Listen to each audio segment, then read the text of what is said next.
Bonjour, je me nomme Rosalie Roberge et aujourd'hui le but de mon exposé est de conscientiser les gens sur le sujet de la théorie du complot. Je vais vous donner des exemples liés à la pandémie que nous avons vécue en 2019. Cette pandémie a engendré plusieurs sujets controversés durant vos soupers de famille ou durant les réunions avec vos amis. Et vous étiez probablement pas en accord avec au moins une personne dans ce groupe d'amis ou dans votre famille qui, lui, a pris ces informations sur Internet. Je vais donc pouvoir vous dire qu'est-ce qui a engendré cela.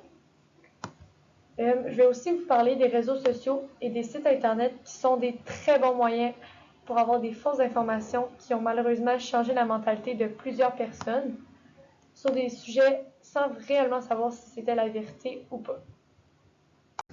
Pour commencer, je vais vous parler de la COVID-19 et de la théorie du complot reliées ensemble.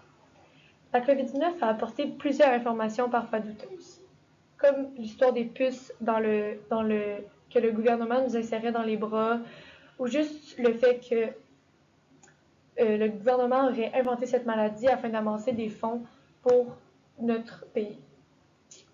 Selon mes sources, les fausses informations se transmettent 6 fois plus rapidement que les vraies informations. Cela veut dire que sur Internet, une fausse information serait 6 fois plus répandue qu'une vraie information. Durant la pandémie, certains ont cru que justement c'était inventé par le gouvernement et que c'était juste un complot entre eux pour soit nous confiner chez nous ou pour juste qu'on sorte plus puis qu'on n'avait plus de vie sociale. 36% de la population croyait que c'était une maladie inventée par le gouvernement. Donc c'est quand même une bonne partie de notre population qui pensait que justement que c'était pas vrai et ils voulaient aussi, mettons, juste les 36% essayaient de convaincre les autres, eux croyaient que c'était une vraie maladie. Fait que juste là, ça en amenait plus parce que certains commençaient à croire leurs amis qui disaient que c'était pas vrai. Alors, grâce aux fausses rumeurs sur les réseaux, si cela c'est vraiment à cause des fausses rumeurs sur les réseaux sociaux, ça a vraiment impacté l'opinion des gens sur le sujet. La théorie du complot est vraiment quelque chose de très mental. Donc, si du jour au lendemain tu changes d'avis, ça va rester dans ta tête. Cela fait dire que ce sont des hypothèses focalisées sur des rôles de facteurs psychologiques individuels, comme la volonté de préserver sa sécurité.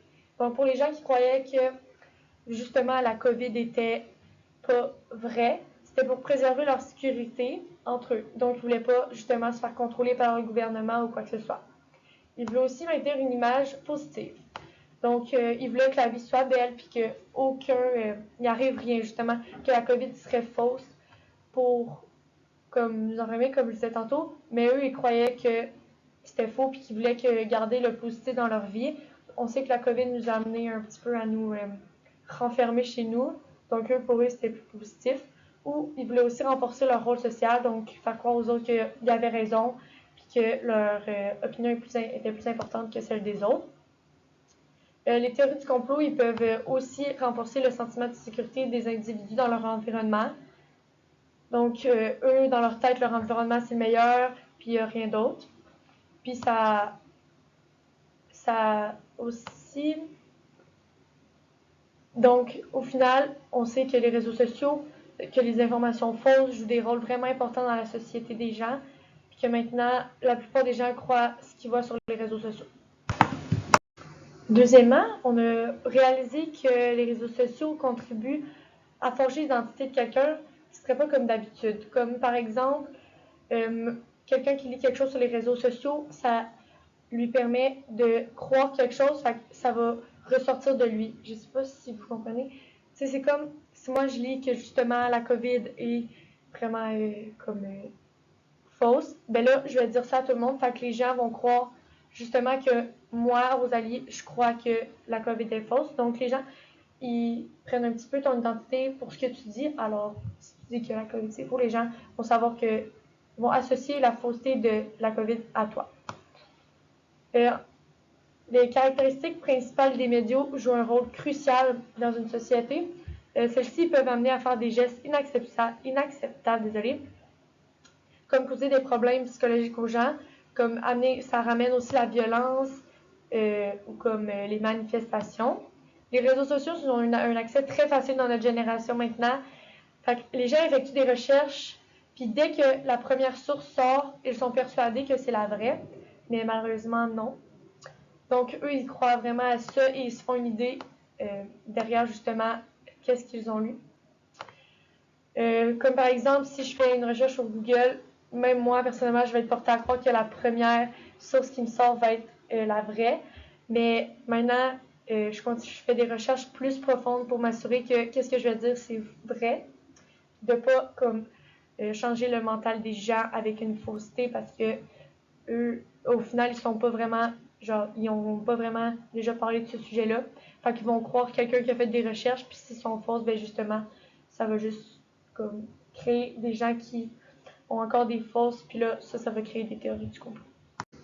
Donc, pour finir, je crois que c'est vraiment important de ne jamais croire tout ce qui est écrit sur les réseaux sociaux et de faire un tri d'informations. Je pense que c'est important justement de faire un tri pour savoir qu'est-ce qui est vrai et qu'est-ce qui est faux. Je crois aussi que c'est vraiment important de toujours vérifier ses sources afin qu'elles soient fiables et de ne pas retransmettre une information fausse qui pourrait justement jouer dans le cerveau des gens et leur porter à croire des faussetés qui les mèneraient à la théorie du complot. Et aussi de toujours rester à l'affût des nouvelles qu'on lit, parce que malheureusement, des fois, il y en a qui créent des nouvelles qui, justement, est liée à la théorie du complot, qui, eux, pensent une idée, mais c'est pas parce que lui, il pense une idée qu'elle est vraie. Donc, je pense que c'est vraiment important de faire un tri de tout ça. Merci!